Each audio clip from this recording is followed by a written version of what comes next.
Le sujet qui nous intéresse aujourd'hui, c'est une seconde transformation de la botte de paille, en tout cas une amélioration de sa forme, dans le but de faciliter l'insertion et d'avoir des remplissages optimisés par rapport aux ossatures. J'ai choisi une botte de paille et en contrôlant sa masse volumique, je me suis aperçu qu'elle était trop peu dense, c'est-à-dire au regard des règles professionnelles, une masse volumique inférieure à 80 kg du mètre cube. Pour la qualifier, j'ai comme source le tableau de masse volumique qui figure dans les règles professionnelles, et je sais que pour cette botte qui pèse 16 kg, je vais devoir réduire sa longueur de l'ordre de 10 cm afin de la qualifier et de la rentrer dans la zone jaune du tableau qui correspond à la masse volumique idéale. Je vais utiliser un gabarit pour maintenir la botte de paille pendant cette phase de compression. Et je vais utiliser ici une cale d'arrêt, puisque le principe ça va être de comprimer la botte de paille ici par le bas. Donc là, elle est à sa densité et à sa longueur initiale.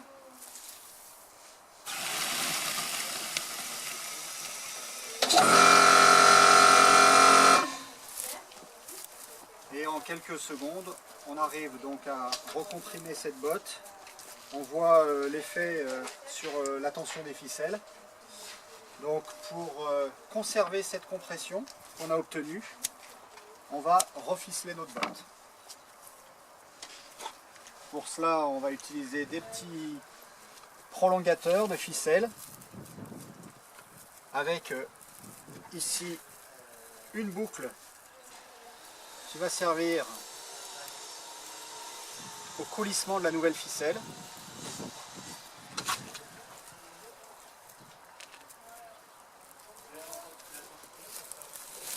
La tension que je vais exercer, c'est celle que je peux faire à la main, hein, pas tellement plus.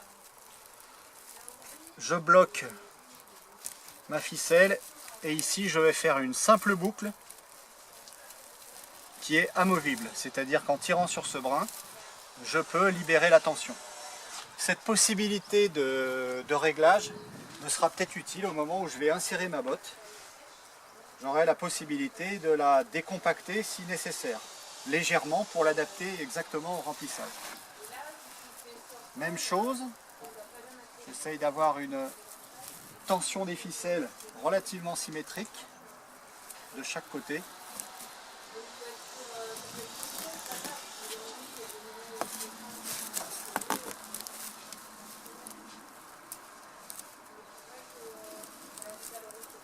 Une petite boucle qui maintient la botte en position. Je vais libérer la pression. Une fois le ficelage, le reficelage réalisé, je récupère ma botte et j'ai vérifié la nouvelle longueur obtenue. Elle me convient par rapport non seulement à la masse volumique espérée, donc là on est passé dans la zone des 80-120 kg du mètre cube. Donc cette botte de paille est qualifiée pour l'insertion. Et puis ce qui est intéressant, c'est que notre plaque de poussée, cette plaque de poussée, grâce à sa forme convexe, a poussé la matière plutôt au centre, là où il y avait un arrondi dans la botte initialement. Et quand les ficelles se sont détendues, et bien cette matière a coulissé de chaque côté. Et ainsi on obtient une forme de botte qui est beaucoup plus optimisée avec l'action du compacteur.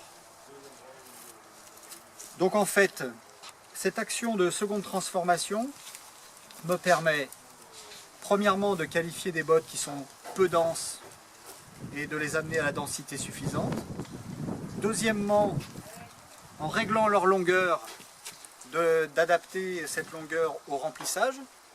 Et troisièmement, d'optimiser les bouts par la forme de l'appui qu'on aura exercé.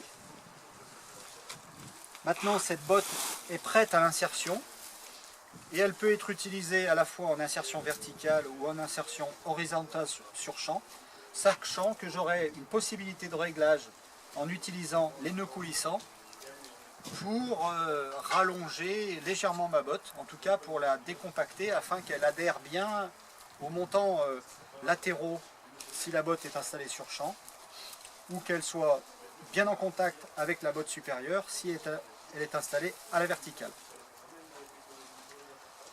Le but de cette seconde transformation, c'est de consacrer 4 minutes à la préparation de cette botte pour gagner du temps ensuite sur la qualité de l'insertion.